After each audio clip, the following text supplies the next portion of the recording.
अल्लाह आपको खैर खैर ले जावे ते खैर यामे ते खैर जावे राजी राजी होना हयाती रखे।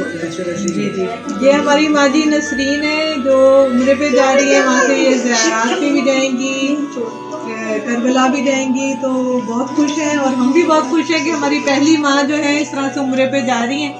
और हमारी ख्वाहिश भी है कि हमारी तमाम माएँ, हमारी तमाम बच्चियाँ जो हैं ज़रूर जाएं और वो बारगाह देखें, है ना। आमीन आमीन, सब जाएंगे इंशाल्लाह। आमीन। शऊर वेलफेयर फाउंडेशन एक रजिस्टर्ड इदारा पाकिस्तान भर में फलाही मंसूबों के जरिए इंसानियत की खिदमत कर रहा है। सदक़ात, ज़कात और अतियात के लिए डिस्क्रिप्शन में फॉर्म का लिंक मौजूद है। अतिया करें और खैर बांटें।